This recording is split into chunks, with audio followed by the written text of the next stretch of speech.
आत्मीय भाइयों और बहनों, आपको पुस्तक पितर हमारे अदृश्य सहायक, विषय सहयोग सहकार भरी दिव्य आत्माएं, लेखक श्री राम शर्मा आचार्य पढ़कर सुना रहे थे। इसी क्रम में पृष्ठ 31 से पढ़कर सुनाते हैं। इसी विषय पर शत प्रयोजनों हेतु तत्पर। आइए सुनते हैं। साथियों, श्रेष्ठ कार्यों के लिए जिनमें मातृभूमि की रक्षा जैसे मानवीय कर्तव्य भी आते हैं, अदृश्य आत्माएं निरंतर सहयोग हेतु उद्यत रहती हैं। सच्ची श्रद्धा और भक्ति भावना के साथ पितरों का स्मरण किया जाए तो वे अति समर्थ सत्ताएं निश्चय ही सत प्रयोजनों हेतु मदद के लिए आगे आ जाती हैं।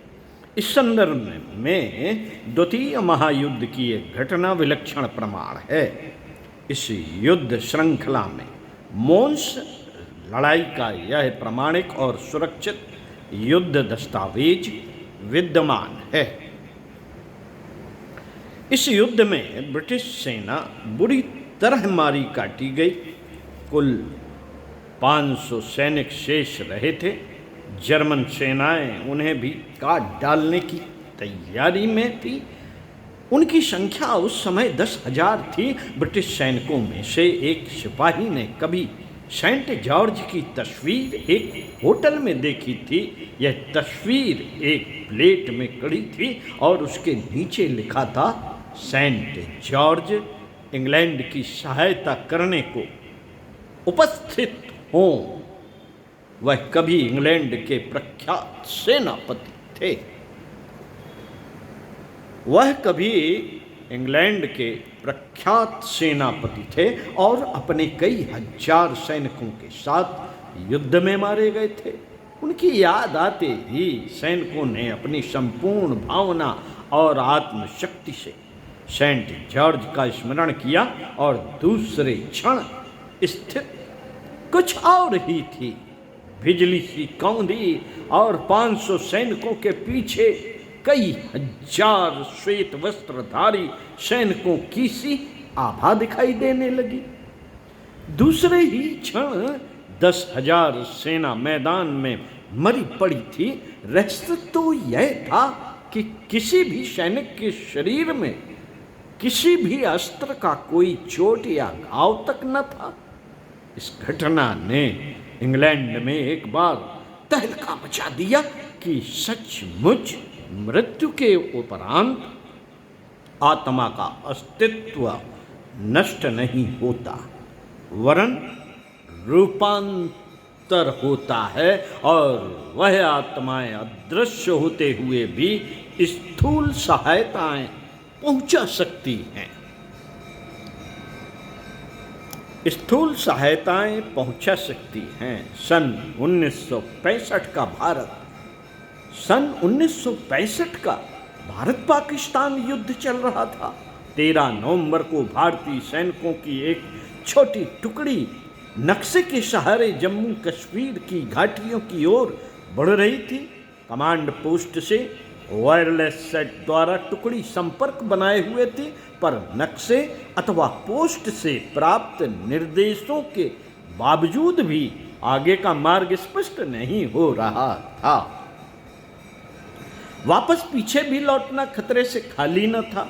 अगली भारतीय चौकी अभी 15 मील दूर थी। वहां जहां सवेरा होने के पूर्व पहुंचना था, अन्यथा डर था कि समीप में गश्त दे रहे पाकिस्तानी सैनिकों से मुठभेड़ ना हो जाए। भयंकर बर्फ गिरने के कारण मार्ग अवरुद्ध था और अस्पष्ट भी। सभी गहरी चिंता में डूबे किंग कर्तव्य विमूढ़ बने खड़े थे। इतने में पेड़ों की झुरमुट से पद ध्वनि सुनाई पड़ी। सैनिकों ने देखा कि सामने एक भारतीय लेफ्टिनेंट खड़े हैं। उन्होंने कहा, आगे रास्ता खतरनाक है, आप लोग उससे अपरिचित हैं। आप लोग उससे अपरिचित हैं, मेरे पीछे पीछे चले आइए। सैनिकों ने देखा कि लेफ्टिनेंट की कमीज में पीठ पर गोल निशान है, लगता था उतना अंश जल गया हूं। लेफ्टिनेंट ने स्वयं बताया कि कल की पाकिस्तानी गोलीबारी से पीठ पर का हिस्सा जल गया है। बात के रुख को मोड़ देते हुए लेफ्टिनेंट ने कहना आरंभ किया कि कभी कभी मृत आत्माएं भी आपत्तिकालीन परिस्थितियों में अपने स्नेह पात्रों का सहयोग करती हैं। इस विषय पर बातचीत चलती रही। तब तक सामने चौकी आ गई। लेफ्टिनेंट ने चौकी की ओर इशारा किया तथा वहां स्वयं जाने में असमर्थता व्यक्त की। 10-15 गज चलने के बाद सैनिकों ने पीछे मुड़कर देखा। आश्चर्य कि लेफ्टिनेंट का कहीं नामो निशान न था।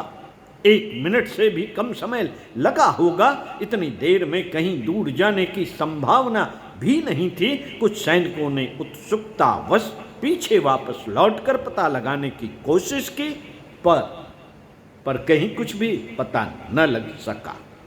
चौकी पर पहुंचने के उपरांत सैनिकों ने चौकी कमांडर से पूरा विवरण बताया। यह सुनकर कमांडर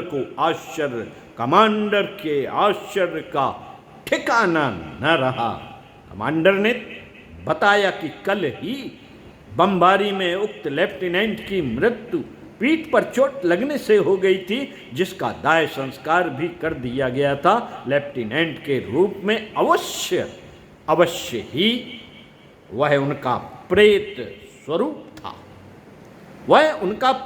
स्वरूप था जिसने अदृश्य सहायक के रूप में प्रकट होकर सैनिक टुकड़ी की सहायता की।